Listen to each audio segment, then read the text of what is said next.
tapi di ibunya. Kalau kamu nggak mau ninggalin agamanya Muhammad, kembali ke agama moyang kita, ibu nggak akan makan sampai meninggal. Apa jawaban Sa'ad bin Abi Waqqas saat itu? Bu, ibu punya 10, 100 nyawa pun, dan nyawa tersebut keluar satu persatu dari tubuh ibu, aku tetap tidak akan meninggalkan agamanya Muhammad SAW. Ya. Bakti ditungguin. Ibu mau makan apa? Dibuatin, dibawain, dianterin, disuapin. Bakti untuk urusan dunianya. Tapi masalah iman punten jauh lebih mahal daripada apapun. Ya. Dan sepanjang sejarah dibuktikan orang yang berhasil menjaga keimanannya, mulia dunia wal akhirah. Ya. Terus kapan nih kita mau mulai menganggap iman itu menjadi sesuatu yang paling krusial, prioritas, momen paling penting gitu ya?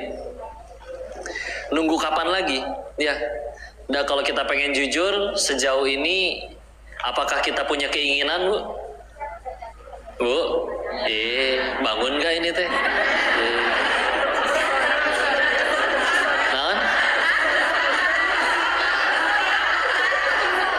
Itu sanes konser ibu. Jadi ngaji gak? Saya belum joget nih, belum konser. Dikira boy band apa? Ya. Ulangi, jawab ya survei sederhana ini. 1, apakah kita punya keinginan?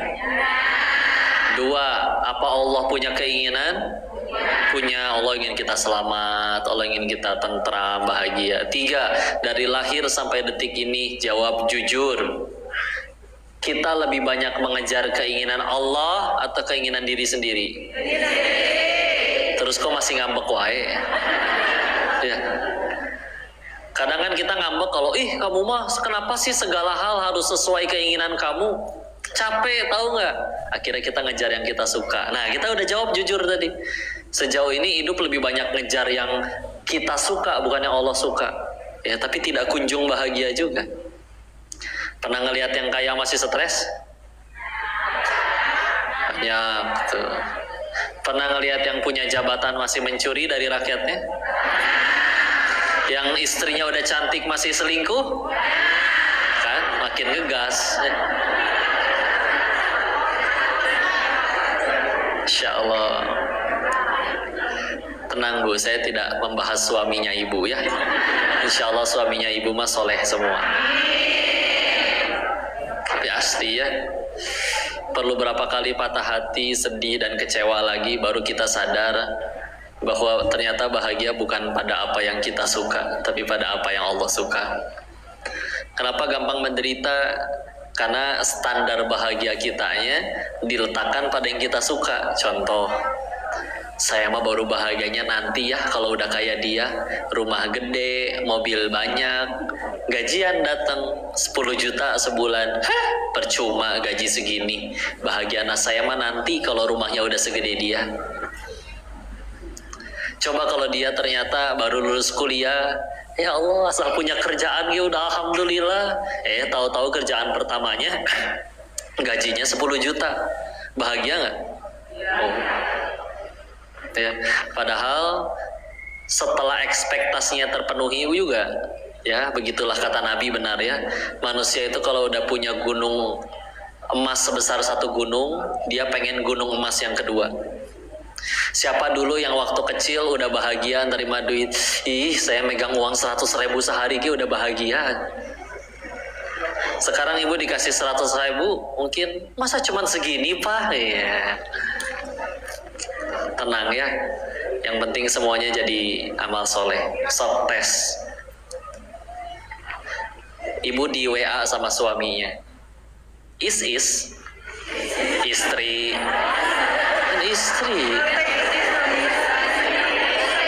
Bukan istri. Jawab dong. Ada apa suami?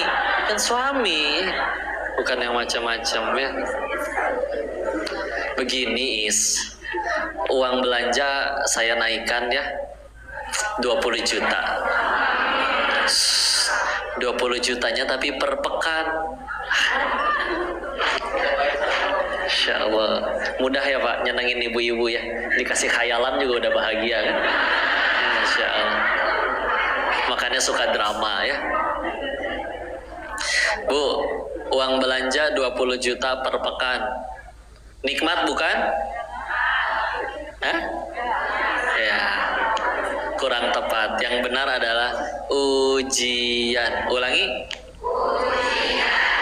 Kapan bisa menjadi nikmat? Kalau dengan bertambahnya rezekinya, tambah dekat sama Allah. Kalau uangnya tambah banyak tapi dipakai maksiat, belah mana nikmatnya Bu? Ya, ada orang pengen maksiat, bisa nggak jadi Bu, gara-gara nggak punya uang. Ya, berarti bisa jadi kita nggak punya uangnya, teh pertolongan dari Allah. Ada orang, ya Allah paling kenal sama diri kita ya. Allah mengetahui ini orang punya duit, wah rusak ini urusannya. Ya, jadi kadang ditahan rezekinya. Dibayarnya digantinya kapan Po? Kapan kok? Nanti di alam setelah kematian. Nah, aslinya doa, amal soleh, kebaikan nggak ada yang disia-siain. Ya, doa nih kata sahabat Abdullah bin Mas'ud disebutkan doa tuh pilihannya cuma 3. Doa yang baik ya, bukan doa yang jahat atau yang melaknat seseorang, bukan. Doa yang baik. 1, dikabul. Kalau tidak dikabul, pilihan kedua adalah dijauhkan dari musibah. Kudunya di jalan keserempet Bu, nggak jadi. Gara-gara tadi sudah berdoa. Kok selain itu apa lagi? Yang ketiga adalah diampuni atau dihapuskan dosa-dosanya. Bu, ibu mah mentanya menta gelang Bu. Ya Allah, anu anyar, nggak dikabul.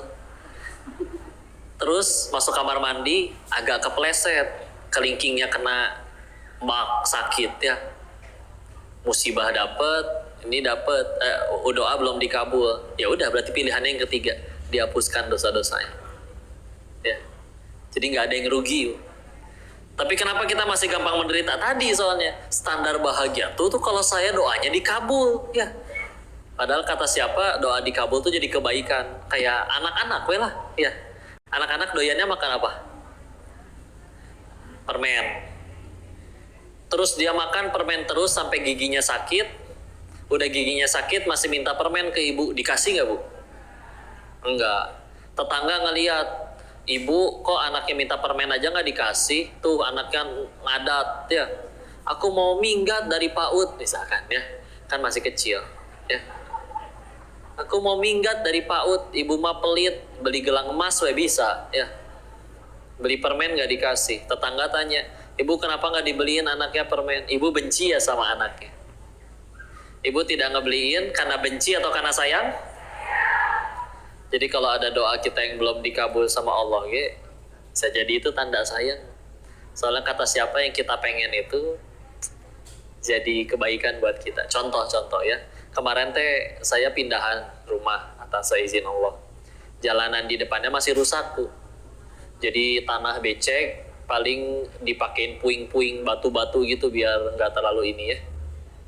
Tapi sedangkan kalau becek terus kayak gitu juga nggak enak. Jadi nyari, ya udahlah kita cari orang untuk ngaspal atau enggak dicor, cari tukangnya sesegera mungkin. Dicari nggak ketemu. Biasa suka ada yang nawarin, ada kerjaan apa ini pengen ditukangin, ini malah nggak ketemu. Ternyata ya Allah udah pengen niat ngebagusin jalan, yang lain nggak usah ikutan biar kami yang biayain gitu. Tapi nggak ketemu juga. Pas hari besoknya datang teh orang Pemkot lewat lagi ngukur jalan. Pak, ada apa? Iya, ini oleh pemerintah pengen diaspal. Untung terjadi Bu. Coba Bu ya. Udah ngitung-ngitung tuh untuk di depan rumah doang dicor, katanya beli semen, beli apa untuk tukangnya, katanya perkiraan tukang yang ininya ya, penasehatnya katanya ya minimal 7 juta mah habis. Tekor juga ya. Tapi ternyata kata Allah jangan, nanti ada waktunya. Daripada keluar uang ya, ternyata sudah ada, cuman waktunya aja ya. Sekarang alhamdulillah sudah diaspal. Ada we nu kitu ya, nggak akan disia-siakan ya. Jadi iyalah kita mau mulai dari kapan untuk mulai mengejar apa yang Allah suka? Ya, karena kalau nggak dikejar-kejar yang Allah suka, selama ini juga ngejar harta, udah ada yang punya harta nggak bahagia juga dan sebagaimana macamnya. Maka Bu ngobrol ke naon Ibu? Ya.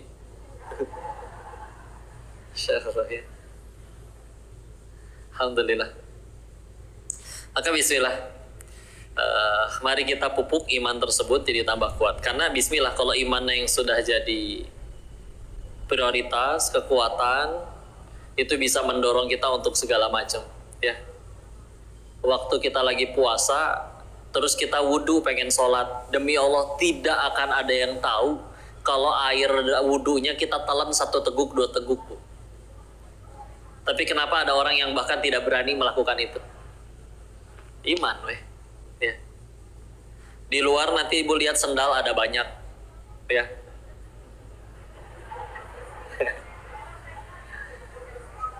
Dan ada sendal yang Ibu idam-idamkan, ya.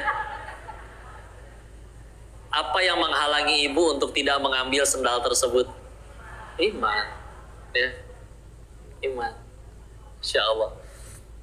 Dan sebagaimana macam ujian-ujian lainnya, ya. Dengan adanya iman, itulah bedanya manusia sama robot, Bu. Robot, Bu, kalau orang Jepang mau bikin robot yang bisa sholat gampang, Bu.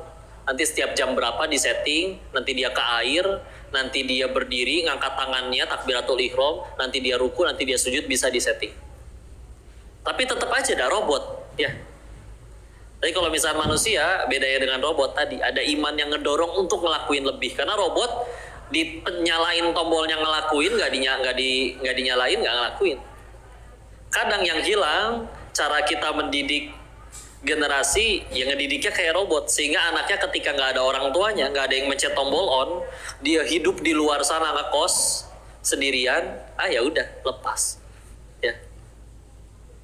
Di agamanya diajarkan sebagai beban, sebagai ancaman, sebagai ketakutan. Kamu kalau nggak begini nanti begitu, kamu kalau nggak nurut nanti ada hukumannya, dipukul. Aslinya kita sama sahabat tuh sama-sama nawar, Bu, ya. Ya. Contoh, ada sahabat Abdullah bin Amr bin Al-As pernah bertanya, saya pengen puasa, berapa banyak puasa yang harus saya lakukan? Kata Nabi, ya sok minimal sebulan 3 kali, ayamul bid, ya, 13, 14, 15 di setiap tanggalan hijriahnya. Saya masih bisa lebih kuat, ya udah Senin dan Kamis, nambah kan, berarti sebulan 8 kali. Saya bisa sanggup lebih kuat, ya sudah puasanya Nabi Daud alaihissalam, ya, sehari puasa sehari tidak, sampai kapan? Sampai meninggal, ya. Saya masih bisa sanggup lebih dari itu, tidak ada puasa yang lebih baik dari itu, ya. Sama kan kayak kita nawar, cuman mereka nawarnya ke atas, kita nawarnya ke bawah, ya. Oh, qobliyah zuhur sama ba'diyah zuhur berapa kalau yang Nabi sunahkan? 4, 2 boleh nggak? Boleh, ya. Tapi itu sunnah, kalau nggak dilakuin dosa nggak? Enggak, ya udah enggak, ya. Makanya definisi tentang sunnahnya mesti diubah juga. Sunnah kan kalau orang suka nyebutnya dilakuin bagus, nggak dilakuin nggak apa-apa. Ganti sekarang. Sunnah itu kalau tidak dilakukan rugi atuh, ya. Karena orang punya waktu luang yang sama. Yang satu ngelakuin sholat qobliyah subuh misalkan, yang ganjarannya rakaat fajri khairum minad dunya wa ma fiha. Hadis riwayat Imam Muslim nomor 725. Ya. 2 rakaat sholat fajar lebih baik daripada seluruh dunia dan seisinya. Ya. Terus ada orang yang punya waktu untuk melakukan, lebih memilih untuk tidak melakukan, atau rugi kan? Ibarat nih, yuk silakan yang pengen bantuin saya dikasih masing-masing hadiah. Dia bisa bantuin tapi nggak mau ngeliatin aja. Pas akhirnya pembagian hadiah dilakukan, iri aku, enak dia mah. Ya kan kamu bisa dapat, kenapa nggak mau ngelakuin? Ya, jadi rugi. Kalau udah benar-benar dari hatinya yang Allah suka, maka bismillah, terdorong untuk ngelakuin lebih, ya. Dan ini juga akan lebih enak dalam menyikapi segala macam kehidupan. Nambahnya iman soalnya berarti nambah yakin. Dan banyak orang yang akhirnya tergelincir kepada sesuatu yang jadi masalah, aslinya pada kurang yakin aja. Suami pelit sama istrinya, mungkin tidak cukup yakin kalau ngasih kepada orang yang diamanahi oleh Allah, yaitu istrinya, akan Allah ganti dengan yang lebih besar. Karena nggak cukup yakin, sayang amat, kan uang bulanan aja udah dikasih, buat sayanya mana, akhirnya nggak mau. Ya. Yang tidak cukup yakin bahwa kalau meninggalkan sesuatu yang Allah tidak suka, maka akan Allah ganti sesuatu yang lebih baik, maka ya udah berat. Ya. Nah, bicara yakin seperti yang diamalkan oleh Nabi Ibrahim alaihissalam. Dulu Nabi Ibrahim itu harus masuk ke dalam api, ingat? Ya. Nah, di dalam api, waktu pengen masuk ke dalam api, tahu beliau, oh api teh panas, betul. Ya. Tapi dibanding api itu panas, beliau lebih yakin tentang 3 hal. 1, kalau kata Allah saya harus mati, jangankan pakai api itu, nggak pakai apa-apa pun saya bisa mati kalau kata Allah mati. 1.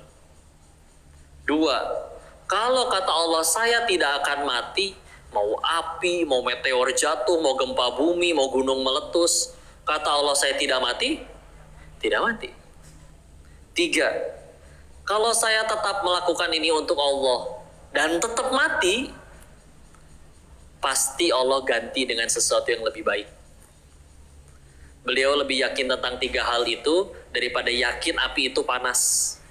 Bismillah, hasbunallah wa ni'mal wakil, ni'mal maula wa ni'man nasir, maka Allah jadikan api dingin untuknya.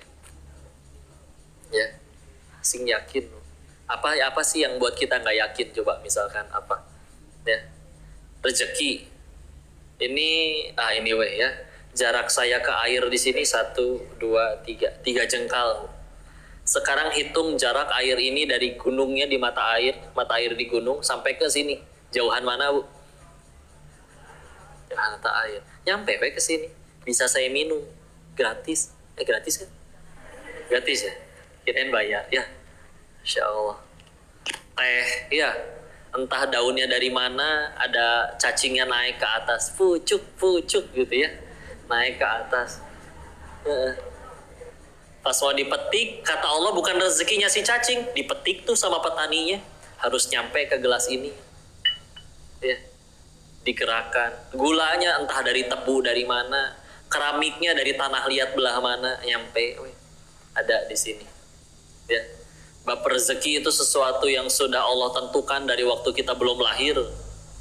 Di hadis Arba'in nomor 4 dari sahabat Abdullah bin Mas'ud, di hadis yang panjang tersebut disebutkan, waktu di alam rahim setelah 4 bulan 120 hari baru kan ditiupkan ruh, sekaligus ditentukan rezekinya. Dan demi Allah tidak akan mati seseorang sebelum rezekinya diterima seluruhnya oleh orang tersebut. Ya. Kita mikirin rezeki sampai kepala botak, sampai otak ngebul, bau kabel kebakar, ya. Waktu di dalam perut ibu, otak kita belum jadi aja, rezeki tetap masuk, Bu. Ibunya makan jengkol, makan pete, segala macam dimakan, Bu. Tetap Allah aturkan, nutrisinya tersalurkan menuju si bayi. Dan tanpa harus mikir, kabayang kalau setiap kali kita, ibu makan wortel, keluar wortel, repot nggak, Bu? Kan ya, tapi diaturin nih, ibu makan wortel, nanti diolah dalam perut, di dalam usus nutrisinya diserap, lalu disalurkan oleh aliran darah ke bagian tubuh yang membutuhkan, tanpa mikir. Kebayang kalau kita suruh aturin sendiri, Bu, berarti kita harus meluangkan beberapa jam setiap kali habis makan, diem betapa. Ibu nuju naon, bentar kok, saya tadi makan wortel. Nah ini wortelnya pas nyampe usus, sebentar ya, saya isep dulu vitamin A nya. Nah sekarang diarahkan dari darah menuju diajak ngobrol sih jadi melenceng ya. Gak perlu kan? Jangankan sambil beraktivitas, kadang sambil maksiat juga tetap Allah atur. Ampasnya dibuang dan diberi sinyal terbaik untuk membuang ampasnya, mules. Misalkan di masa depan udah canggih ya, perut ibu bisa dikoneksiin ke handphone pakai bluetooth. Setiap kali waktunya buang air, handphone ibu bunyi, waktunya buang air misalkan ya. Coba kalau lagi ngantuk, Bu, bablas, bau tahu-tahu. Coba, kalau dengan sinyal mules, ibu sengantuk apapun bangun nggak bu? Bangun. Segagah-gagahnya orang, wibawa-wibawanya orang, tidak Allah kasih sinyal kapan harus buang air, lagi pidato ceramah gagah, tahu-tahu ning baunya, gelehnya. Kenapa jadi bahas ini teh bu? Enggak, karena sok ya bersyukur pada setiap aspek. Pernah bersyukur nggak mules? Alhamdulillah ya Allah bisa mules kene. Masuk toilet, alhamdulillah toiletnya dekat. Pernah tinggal di hutan? Yang kalau pengen buang air kudu gali tanah dulu atau buang nyari sungai dulu, repotnya. Nyampe kamar mandi, ya Allah alhamdulillah ada gayungnya. Pernah ke toilet nggak ada gayungnya? Repot tuh demi Allah. Nggak ada slotnya. Jongkok giliran ada yang buka tahan satu kaki gitu. Repot tuh. Pernah disyukuri nggak yang kayak gitu-gitu teh? Oh, ya. Lahir nih si bayi ya. Orang ibunya ternyata tidak ada asinya. Allah ciptakan sapi. Sapi makannya apa? Jadi susu tuh. Coba ibu makan rumput. Pahit tuh. Jadi penyakit ya. Dan ibu tahu ternyata susu yang beredar di Indonesia, sapinya tidak di Indonesia bu, kebanyakan. Di New Zealand, di luar negeri. Nggak tahu itu. Nggak semua orang pernah ke sana. Nyampe, sok mana yang lebih hebat, bayi yang datengin sapi atau sapi yang datengin bayi? Bukan sapinya bu ya, tapi ya bukan susunya ya, tapi air susunya. Soalnya susu nama nggak gantong gitu, makanya dibawa gitu. Punten ya, si ibu tos apal ya, teka gocek ya punten lah, biar ibu teh fokus. Ibu-ibu mah begini ya, ras terkuat di muka bumi. Ya. Saya survei dulu boleh? Mungkin di sini belum survei ya. Bu, saya pengen tanya, Bu. Ibu teh kenapa kalau foto teh nggak bisa satu kali? Bu? Hah? Sakali, Bu, sakali kok, sakali angger, 3 kali. Encan timer 5 detik. Ya, matiin dulu timernya ya. Timer ya, Masya Allah. Saya tanya survei, ibu foto 10 kali, ibu foto 10 orang, yang 9 senyumnya udah sempurna, tapi ibu perem sorangan, diulang moal.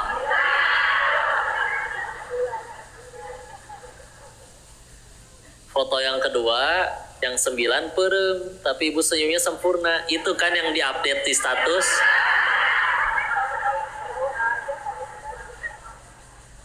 Bu, ibu pergi seharian, begitu nyampe di rumah dicek dong, oh ternyata fotonya 84 sikinya. Emang diupdate semua bu? Diseleksi dong. Yang dihapusin yang mana? Yang ibunya jelek atau yang orang lain jelek?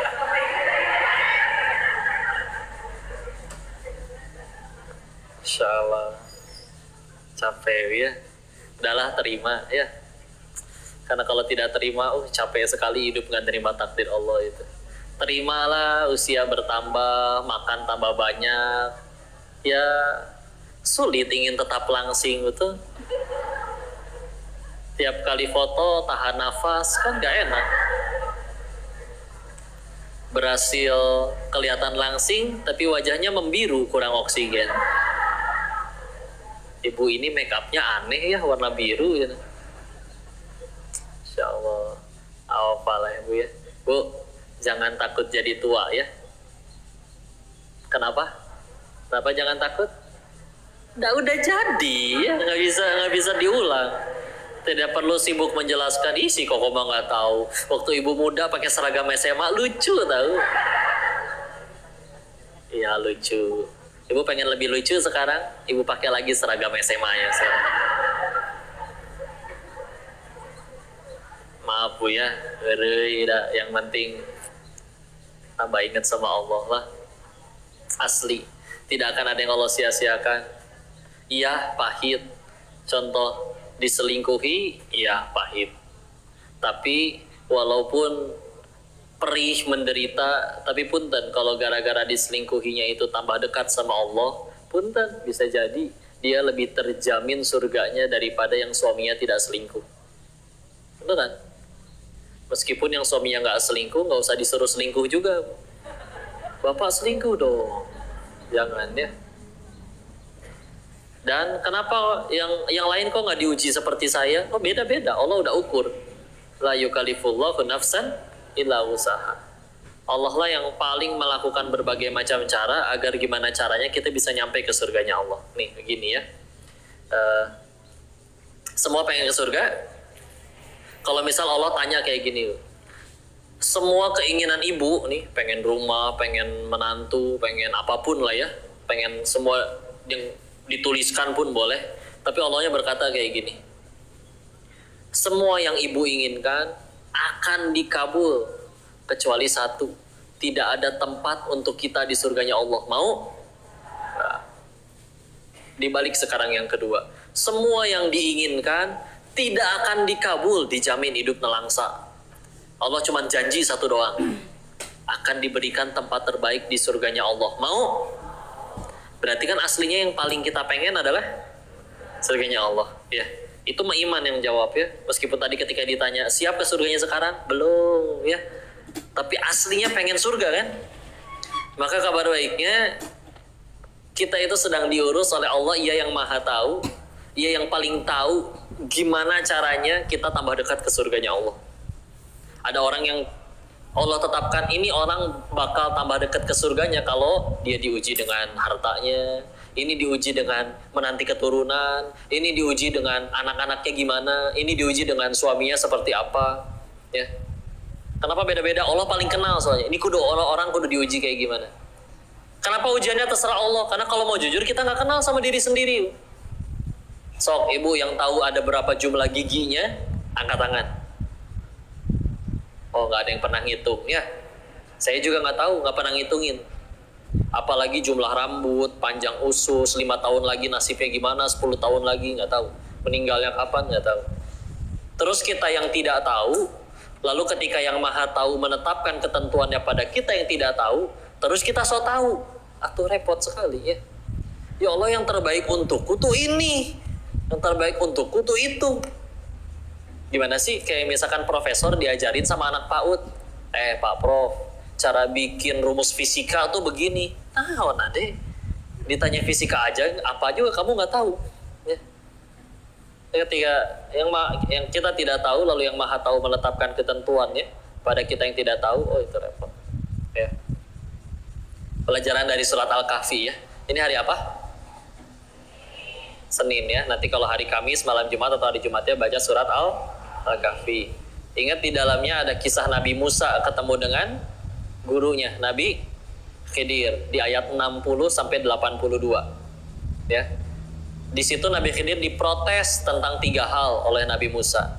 Yang pertama, perahu yang dilubangi malah jadi bocor. Yang kedua, ada anak kecil yang terbunuh. Yang ketiga, mereka minta dijamu di suatu kota, nggak dikasih, tapi mereka malah merenovasi rumah anak yatim sampai jadi bagus lagi ya.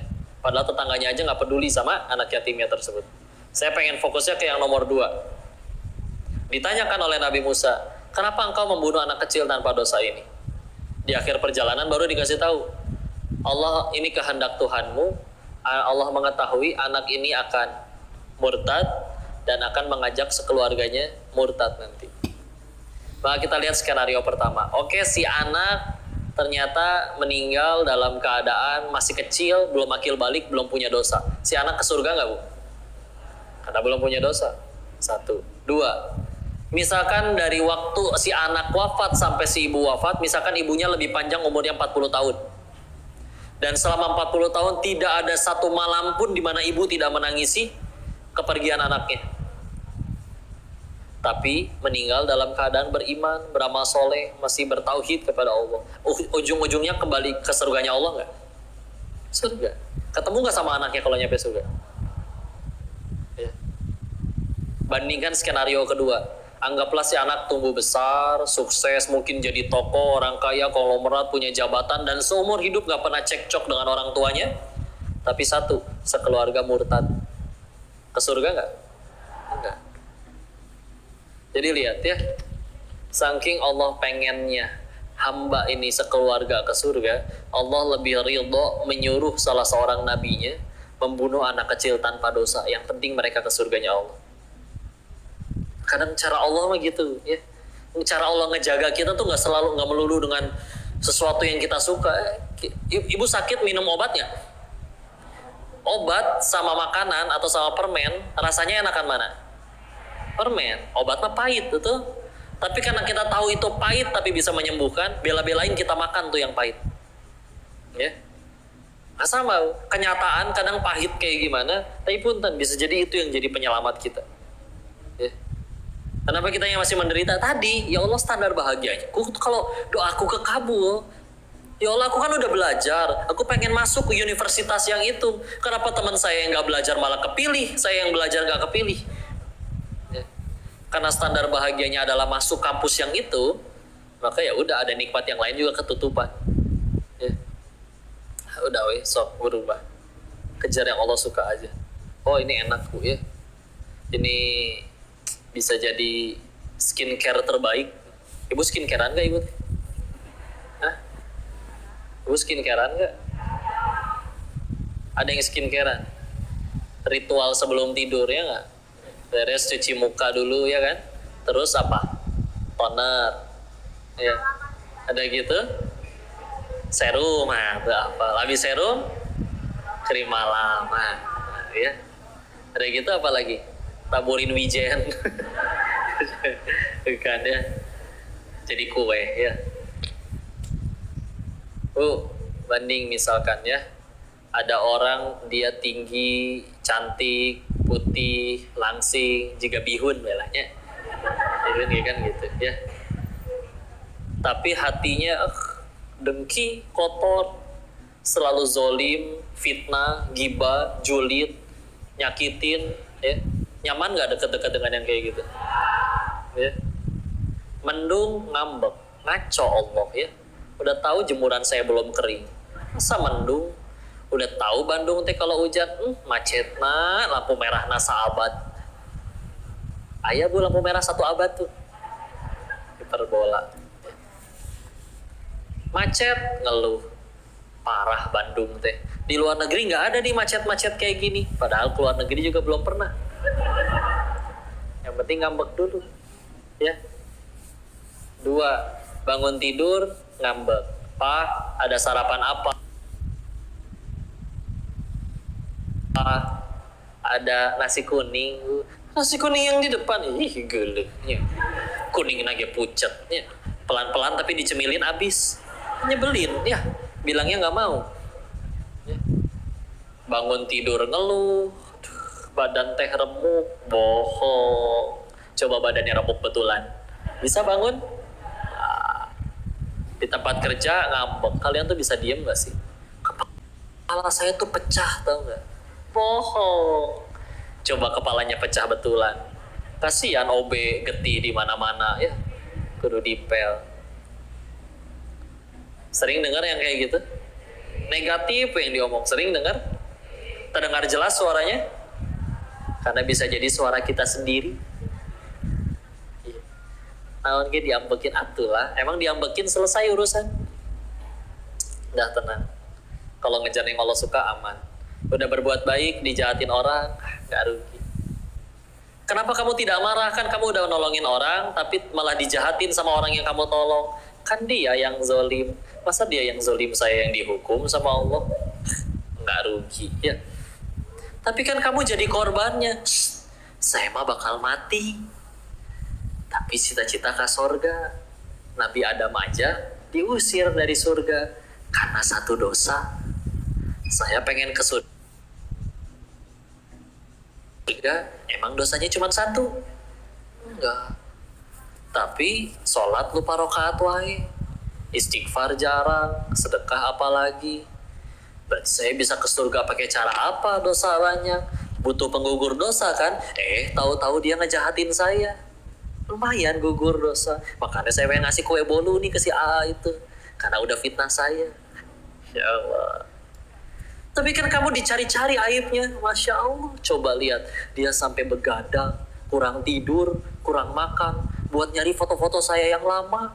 dicari yang belum berhijab, dicari yang masih dulu, digali itu Facebook yang paling lama, Instagram paling lama, setiap sudutnya di zoom, cari tahu. Coba ya, orang yang aku cinta sama kita aja, gak segitunya tuh nyari-nyari dia, sampai kurang makan, kurang tidur. Ih, dia dicinta banget ya sama aku, ih, Masya Allah ya, ih.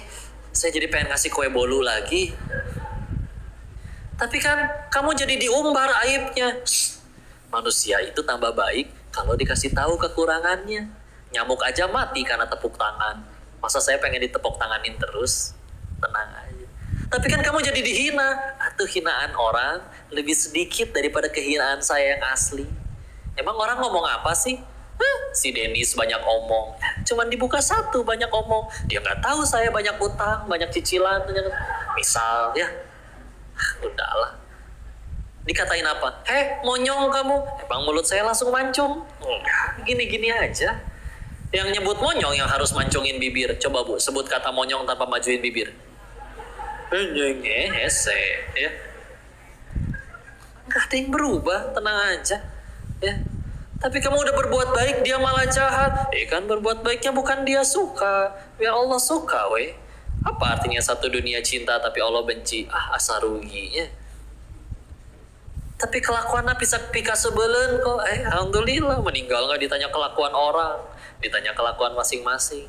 Punten, jadi saya ruginya belah mana? Enak tidak? Bu, enak lah. Nah huleng gitu. Udah lah, tenang aja. Dipuji ya sama ya. Dipuji juga. Ibu suka nggak sih dikasih uang 100 juta, Bu? Hah? Ada yang suka dikasih uang 100 juta? Suka, tapi palsu. Bu, nyadar nggak? Kadang ternyata kita suka loh sama yang palsu-palsu. Apa contohnya?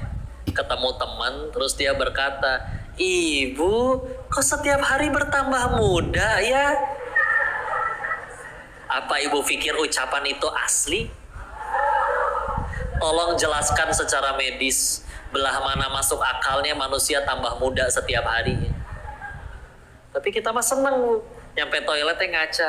Iya juga ya. Gilanya. Tahu palsu. Mana kadang mujinya nanggung. Ingat pujian yang nanggung? Ibu terlihat awet muda. Berapa sih usianya? Bisa aja aku 42 loh kok. Kayak 41,5.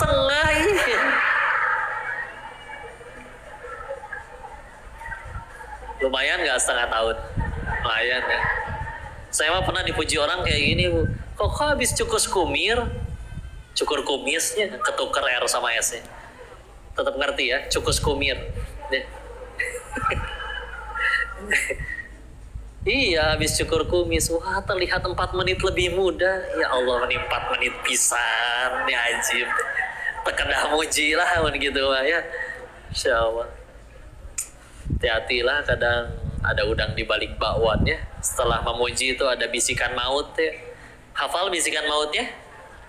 Bu, ada gopay dulu gak, Bu? Dikasih gopay yang orang utan teh ya. Insya Allah. Udah tenang aja, Bu ya. Dijahatin orang, dipahitin orang, ditipu orang. Pahit mungkin kata orang teh. Tapi punten sekali lagi, bisa jadi itu jalan kita tambah dekat sama Allah. Di hadis riwayat Imam Ibnu Majah, Al-Qamaqala Rasulullah Muhammad SAW pernah bersabda yang artinya, akan ada hari di mana orang-orang berharap menggunting tangan mereka sendiri. Ini tangan nih, ambil gunting, digunting-gunting daging tangannya sendiri. Kapan? Ketika mereka melihat orang-orang yang di dunianya pahit, lalu dia bersabar menghadapinya, lalu Allah perlihatkan surga senikmat apa yang menanti dirinya. Ketika dia melihat surga yang menanti diri orang yang terzolimi tersebut, mereka berharap, ya Allah, tahu gitu saya aja yang menderita di dunia. Tahu gitu saya aja yang difitnah, dicaci di dunia. Sampai mereka berharap, ya Allah, saya gunting daging tangan saya sendiri pun saya rela. Kalau ternyata menahan sakit tuh ganjarannya senikmat itu. Tapi kadang mah kita suka bilang, ya Allah kasihan, tapi bisa jadi kebalik ya. Kita ngelihat anak kecil yang kena ledakan di Palestina, kita bilang kasihan, bisa jadi mereka kasihan sama kita. Mereka kasihan karena kita ngukurnya pakai standar dunia. Iya ya, dia mah nggak bisa naik mobil sebagus kita, rumah sebagus kita, masih kecil udah kena ledakan. Karena standarnya itu bagi kita dia kasihan. Tapi mereka di sana belum akil balik tuh minimal apal 5-15 juz. Belum akil balik. Mungkin saking Allah sayangnya, gak usah lama-lama di dunia, cepetan pulang. Ya, sebelum punya dosa, cepetan pulang udah. Bisa jadi mereka yang sekarang melihat kita dari sana, itu ngapain ya si Dennis, kasihan di Indonesia. Hidup lama, 30 tahunan, tapi ternyata gak jadi amal soleh. Buat apa hidup panjang-panjang cuman ngumpulin kuota siksaan. Ya. Mana orang-orang yang udah dilembutkan hatinya. Ibu kenal Ko Stephen? Ko Stephen Indrawibowo, almarhum. Beliau ngajarin satu doa. Ini banyak video beliau beredar juga. Doanya kayak gini. Ya Allah, wafatkan aku kalau aku tidak jadi manfaat selama hidup ini. Karena kalau aku hidup gak jadi manfaat, berarti hidupku jadi dosa. Buat apa hidup lama-lama kalau jadi dosa? Beliau coba, kalau nggak hati yang benar-benar pengen mencintai Allah segitunya, nggak akan tuh punya pemikiran buat doa kayak gitu. Ya. Minta disegerakan ajalnya kalau nggak jadi manfaat. Pengen sebisa mungkin hidupnya jadi manfaat. Ibu tahu yang diceritakan Ustadz Lukman Pontianak?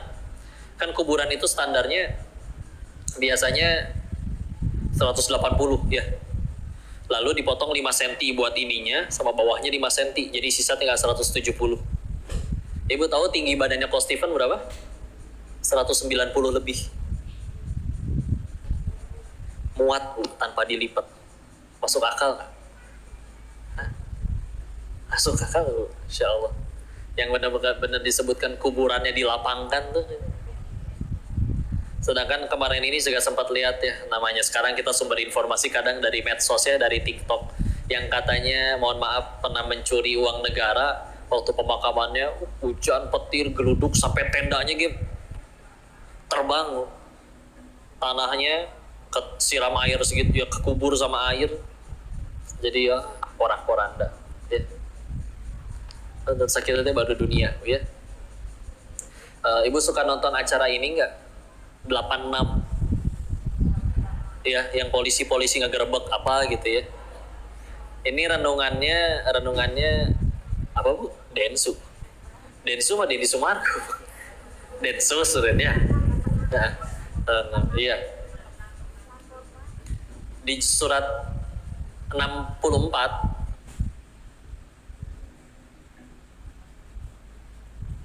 di juz 28 ada surat ke-64, nama suratnya At-Taghabun ya, setelah Al-Munafikun, sebelum At-Tolak ya, surat ke-64 18 ayat. At-Taghabun kalau kita cari artinya adalah, kadang di Quran terjemahan paling banyak diterjemahkannya begini, At-Taghabun, hari ditampakkan segala dosa. Ulangi, hari ditampakkan segala dosa. Ditekankannya di ayat ke-9, yauma yajma'ukum liyaumil jam'i dzalika yaumut taghabun ya. Maka pas lagi dulu murojaah surat yang itu, nonton TV ceritanya, nonton tadi acara 86 ceritanya lagi ngegerebek tempat hotel. Akhirnya ditemukanlah pasangan pria dan wanita, tapi tidak bisa membuktikan mereka suami istri yang sah ya. Maka ya sudah, pengen diproses hukum, ternyata bukan prostitusi, emang beneran suka sama suka terus pengen maksiat gitu aja. Bukan mohon maaf, bukan prostitusi pelacuran yang dibayar begitu ya, enggak. Maka ya sudah, pengen didisiplinkan, di mana tinggalnya di situ sama siapa? Si perempuannya tinggalnya sama, ternyata perempuannya ini joken, Bu. Tahu joken? Janda ya. Istilah apa ya itu ya? Ya. Jadi tinggalnya bertiga, satu sama ibunya, satu lagi sama anak perempuannya. Dia janda anak satu ya. Ketika si polisinya berkata, ya udah kita bawa pulang ya, dikembalikan nih kepada ibumu dan kepada anakmu. Di detik itu maka si perempuannya mulai apa kalau orang Sunda bilang kokosodan, kokosehan. Oh udah ganti. Kokosehan ya, yang nangis guling-guling gitu, wah nggak mau. Saya kebagian, ya Allah, itu orang nangis sampai sebegitunya hanya demi tidak ingin aibnya diketahui hanya oleh 2 orang saja. Dia tidak ingin ibunya tahu, dia tidak ingin anak tersayangnya tahu kelakuan ibunya di luar sana. Sedangkan ayat yang tadi saya sebut, surat 64 atau Gobun itu hari ditampakkan segala dosa. Allahi, akan ada hari di mana dosa kita yang tidak ditobati ya, ditampakkan di hadapan seluruh makhluk. Diri ini akan diperlihatkan dosanya, di hadapan orang yang katanya kagum kepada dirinya, follow media sosialnya, akan dikasih lihat nih ketika sendirian ngelakuinnya apa aja, kelakuannya apa aja, dikasih lihat demi Allah. Maka pas kalian itu, ya Allah, wanita ini hanya segitu teh baru akan dibongkar, kedua orang nangisnya menderitanya udah segitunya. Dan itu teh punten belum hukuman atas dosa zinahnya, punten. Tapi sudah ketakutannya apa kayak gitu, makanya ya Allah. Maka Masya Allah, yulah sepanjang hidup ini jadi amal soleh, jadi kebaikan, jadi rahmat asli. Silakan lihat orang-orang yang pada punya masalah ya, nyaris hampir semuanya diundang oleh kelakuan sendiri. Yang nangis-nangis ketemu ibu pengen minjem duit karena kelilit pinjol, akhirnya dia sendiri yang memilih masuk ke dalam riba. Ada yang nangis-nangis kepada kami minta tolong, kenapa? Karena ternyata habis hancur-hancuran main judi, dia sendiri yang memilih untuk main judi. Ada yang akhirnya viral, masuk pengadilan, masuk apa, karena mohon maaf kebongkar perselingkuhannya, dia sendiri yang milih selingkuh ya. Asli, hampir semua masalah kita tuh diundang oleh kelakuan kita aja ya. Kalaupun ada orang yang tetap udah soleh, tetap dapat masalah, beda dengan orang yang masalahnya gara-gara kelakuannya. Orang yang diundang oleh kelakuannya sendiri biasanya pas ada masalah hancur, menderita. Coba lihat bandingannya para nabi. Para nabi juga banyak masalahnya. Ada gitu yang ya Allah, gitu ingat tuh hirup teh ya Allah, atau saya kayak pengapain saya jadi nabi kalau ujiannya kayak gini. Enggak tuh, enggak ada yang pundungan ya. Karena kan pahit tuh cuma ada 2 ujungnya. Kalau nggak gugurin dosa, pasti meninggikan derajat. Apa bedanya? Kalau buat gugurin dosa, punten, biasanya pahit luar biasa ya. Diputusin pacar, sedih jelas karena dia telah menduakan Allah. Pacarnya minta dijemput tengah malam, hujan-hujanan berangkat, Allahnya memanggil, hayya alal falah, maukah kalian, ayo mencapai kemenangan. Kita cuek-cuek aja ya. Kalau yang untuk meninggikan derajat, nah itu biasanya biasa ya, lihat tapi para nabi gitu ya. Nabi Ayub 18 tahun kena penyakit kulit. Waktu kena penyakit kulit, 12 anak kandungnya meninggal barengan. 12 anak meninggal barengan. Ladang dan hewan ternaknya kena wabah, mati semua. Tapi setelah minta sembuh, ketika pengen minta sembuh aja malu. Ya Allah, sebelum aku kena penyakit kulit, dulu 20 tahun kau anugerahkan hamba sehat. Masa baru sakit 18 tahun aku minta sembuh? Malu. Enggak, tuh enggak ngeluh enggak kayak gimana. Padahal kusanya sekujur tubuh. Maka fix itu pasti bukan buat gugurin dosa beliau, pasti untuk meninggikan derajat beliau ya. Kapan kok nanti perbedaannya terasa? Karena orang bilang waktu akan menyembuhkan ya. Awalnya hari ini memang sakit, tapi setelah 10 tahun kemudian kok udah nggak sakit lagi ya pun, berarti bisa jadi insya Allah dosanya sudah gugur karena sakit tersebut. Ketika sudah tidak sakit, mudah-mudahan pertanda dosanya sudah digugurkan ya. Kalau masih belum sembuh sakitnya ya, ucapan dia masih terngiang-ngiang dan apa segala macam ya, berarti mungkin ada dosa yang belum gugur. Tapi fasilitas lah itu, lebih repot dosa-dosanya dibalas nanti di alam setelah kematian. Jauh lebih beruntung orang yang dosanya dibalas lebih awal waktu di dunia. Karena semenderita-menderitanya kita di dunia, tidur ada atap, nggak kehujanan, masih di atas kasur, lapar buka kulkas, minimal ada kembang kol mah gadoin weh ya. Terus kita tuh tidak semenderita itu, betul? Tapi ya, insya Allah. Habis waktunya, ini 5 menit lagi sesi tanya jawab. 5 menitnya tadi dikasihnya ya. Maka silakan disisakan waktunya. Barangkali ada yang ingin didiskusikan, ditanyakan, atau mungkin dikoreksi. Barangkali saya ada salah menyampaikan. Baik ya, langsung dijawab dulu satu-satu ya. Menjelang tahun baru Muharram, tahun baru Islam. Berpuasa, sholat sunnah, memotong kuku, bercelak tuh pakai celak gitu maksudnya. Ya. Ya bismillah, atas keterbatasan ilmu saya tidak mengetahui semua dalil-dalilnya.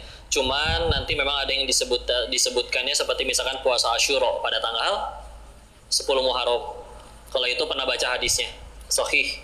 Yang ganjarannya itu dihapuskan 1 tahun dosa, ya. Jadi kalau yang puasa, iya. Kalau puasanya di hari yang lain bisa nggak kok, ya. Kalau puasanya yang bentuknya general, umum seperti Senin Kamis, Ayamul Bid, atau dia sudah terbiasa melakukan puasa Nabi Daud, itu dipersilakan.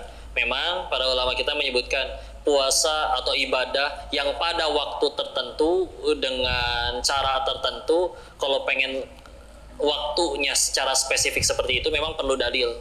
Tapi kalau misalkan seperti kayak Senin Kamis, ya Senin Kamis di bulan apapun boleh asal bukan di hari raya Idul Adha, Idul Fitri, dan hari Tasyrik, maka itu boleh.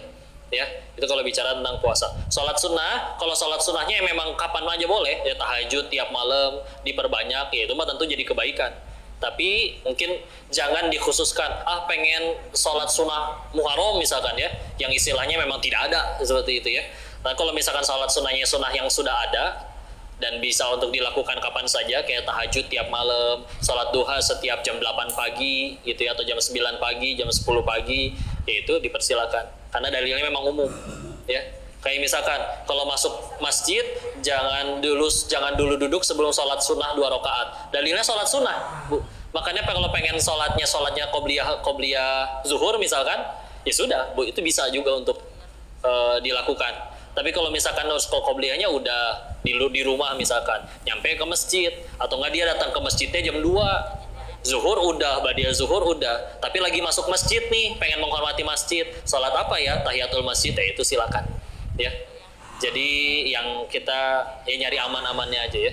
Masalah memotong kuku dan bercelak, atas kebodohan diri saya mohon maaf, tidak tahu, belum pernah ketemu hadisnya. Mungkin saya yang punya keterbatasan ilmu, tapi kalau misalkan jaga amannya sih kalau diri pribadi, kalau memang belum ada perintahnya sih nggak berani ngelakuin.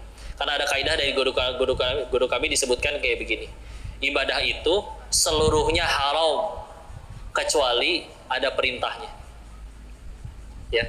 Karena satu-satunya zat yang layak diibadahi adalah Allah, maka yang punya hak nyuruh ibadah ya Allah aja, baik dari Al-Quran maupun melalui misalkan lisan Rasulnya. Jadi kalau tidak ada ibadahnya, takut kalaupun terjadi bisa juga jadi cuman sunnah, bukan wajib. Tapi kalau takutnya salah, takutnya tergelincir pada sesuatu yang Allah tidak suka. Ya. Tapi kalau untuk urusan umum, muamalah, semua hal itu boleh sampai ada larangannya. Misalkan nonton film misalkan boleh, tapi ketika misalkan sudah yang ditonton ada yang mohon maaf aurat yang terbuka, yang film yang tidak baik, ya itu sudah ada larangannya, jangan melihat sesuatu yang seperti itu, maka filmnya itu berubah hukumnya menjadi tidak boleh ya. Jadi kalau untuk urusannya ibadah memang sebisa mungkin menjaga sesuai dengan yang ada tuntunannya ya. Tapi kalau misalkan tidak ada tuntunannya, ya tadi sebaiknya jangan ya. Maka silakan ya, mau perbanyak puasa aja, tapi yang dalil-dalilnya umum. Mau puasa Nabi Daud boleh, Senin Kamis boleh, puasa Ayamul Bid boleh, sholat sunnah ya udah yang rutin tiap hari, duha tahajud gitu ya. Jadi kalau dikhususkan pengen di tanggal segini saya pengen khusus sholat itu di tanggal tersebut, di hari tersebut, tanpa ada tuntunannya, sebaiknya jangan ya.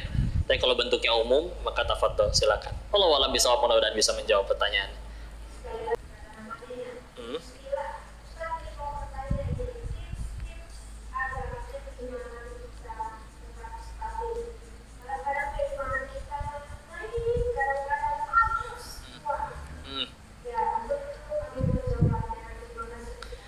Baik, istilah beberapa guru kami ditanya tentang ini beda-beda. Ada yang menyebutkan diperbanyak ilmunya, diperdalam, dengan ilmunya kan jadi tahu apa faidahnya, apa fadilah amalnya, keutamaan amalnya, dan apa kerugiannya kalau kita meninggalkan suatu amalan tersebut. Jadi akhirnya ada orang yang bisa termotivasi hanya dengan tahu ilmunya.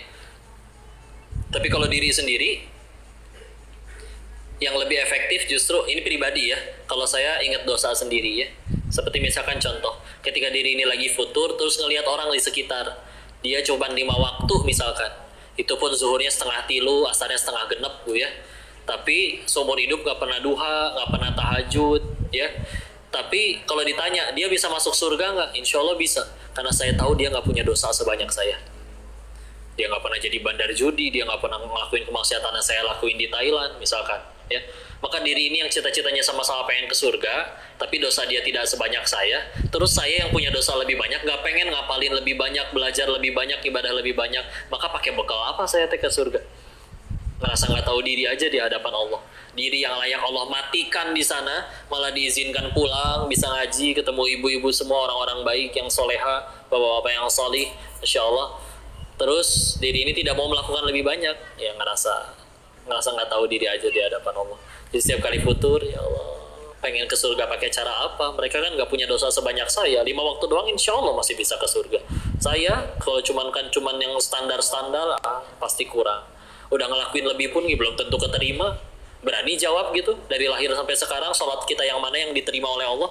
Nggak tahu, nggak berani jawab ya. Atau juga bisa sering-sering wisata rohani ke kuburan ya. Ya Allah, dulu dia lebih kaya dari saya, dikubur juga tuh, nggak ninggalin apa-apa, hartanya malah diperebutin sama anak-anaknya ya. Boro-boro anaknya malah ngedoain dan lain-lain. Atau juga misalkan kalau di Bandung itu di Jalan Dr. Junjunan ada rumah singgah Al-Fatih, di Surabaya ada rumah kanker, ketemu tuh dengan orang-orang yang umurnya udah divonis oleh dokter 6 bulan lagi, anak umur 3 tahun udah penyakitnya bocor jantung, kepalanya banyak jahitan karena ada tumor di kepalanya, hidrosepalus dan lain-lain ya. Jadi kayak ya Allah, seketika kalau nyampe ke tempat kayak gitu tuh masalah kita langsung jadi receh ya. Jadi sama lu gitu, kalau kita ngambek cuman gara-gara nggak dibeliin tas baru gitu. Nah, karena masalah mereka jauh lebih berat, tapi mereka bisa mereka yang ngajak kita tersenyum dan bahagia. Ya, ya silakan kalau mau dirutinkan. Ya, kita Bismillah ya. Mudah-mudahan bisa menjawab pertanyaannya. Allahu a'lam bishawab. Baik, mohon keriduan hatinya, kita tundukkan hati dan kepala kita sejenak bermunajat ke sisi Allah ya. A'udzubillahi minasyaitonirrajim. Bismillahirrahmanirrahim. Allahumma salli ala sayyidina wa habibina wa syafiina maulana Muhammad wa sallim radhiyallahu tabaraka ta'ala an kulli sahabati rasulillahi ajma'in. Bismillahirrahmanirrahim. Hamdan syakirin, hamdan na'imin, hamdan yuafi ni'amahu wa yukafi mazidah. Ya Rabbana lakal hamdu kama yanbaghi li jalali wajhikal karimi wa azimi sultanik. Allahumma salli ala sayyidina Muhammad wa ala ali sayyidina Muhammad. La ilaha illa anta subhanaka inni kuntu minal zalimin. Allahumma ighfir lil muslimina wal muslimat wal mu'minina wal mu'minat al ahya'i minhum wal amwat. Allahumma ighfir lana wa li walidina warhamhum kama rabbawna shighara. Ya muqallibal qulub tsabbit qulubana ala dinik. Allahumma a'inna ala dzikrika wa syukrika wa husni ibadatik. Ya Allah, berkahi majelis ini ya Allah. Ajarkan ilmu yang bermanfaat saja kepada kami ya Allah. Jadikan sisa usia kami hanya mengejar ridho-Mu saja ya Allah. Ya Allah, jadikan Kau yang nomor 1 di hati kami ya Allah. Jadikan setiap harinya kami selalu hanya mengejar yang Engkau ridhoi ya Allah. Ya Allah, selalu berikan hidayah kepada kami ya Allah. Ampuni dosa-dosa kami baik yang disengaja maupun tidak disengaja, yang terang-terangan maupun sembunyi-sembunyi. Jangan Kau biarkan kami wafat dalam keadaan dosa kami belum Kau ampuni ya Allah. Jangan Kau biarkan kami wafat dalam keadaan tobat kami belum Kau terima ya Allah. Rabbi habli minas solihin. Ya Allah, anugerahkan kepada kami keturunan yang solih solihah, pasangan yang solih solihah. Rabbi habli minas solihin. Rabbi habli minas solihin. Rabbi habli minas solihin. Rabbi habli miladunka dzurriyyatan thayyibatan innaka sami'ud du'a. Rabbi la tatarni fardan wa anta khairul warithin. Rabbi ja'alni muqimas salati wa min dzurriyyati rabbana wa taqabbal du'a. Allahumma inna as'aluka ilman nafi'an wa rizqan tayyiban wa amalan mutaqabbalan.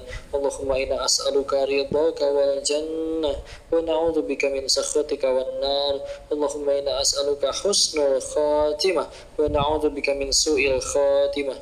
Rabbana atina fid dunya hasanah wa fil akhirati hasanah wa qina adzaban nar. Subhana rabbika rabbil izzati amma yasifun. Wassalamun alal mursalin walhamdulillahi rabbil alamin. Terima kasih, dan juga jangan lupa mohon maaf atas diri ini. Jika ada kesalahan, tolong dimaafkan, tolong dinasehati, tolong dikoreksi. Semuanya datang dari kebodohan diri ini. Dan jika ada kebaikan, semoga kita semua sanggup bersyukur kepada Allah karena semuanya pasti nikmat darinya. Kita tutup dengan kalimat hamdalah. Alhamdulillahirabbil alamin. Istighfar 3 kali. Astaghfirullahaladzim, astaghfirullahaladzim, astaghfirullahaladzim, dan doa kafaratul majlis. Subhanaka Allahumma wa bihamdika asyhadu an la ilaha illa anta astaghfiruka wa atubu ilaik. Barakallahu fikum. Assalamualaikum warahmatullahi wabarakatuh.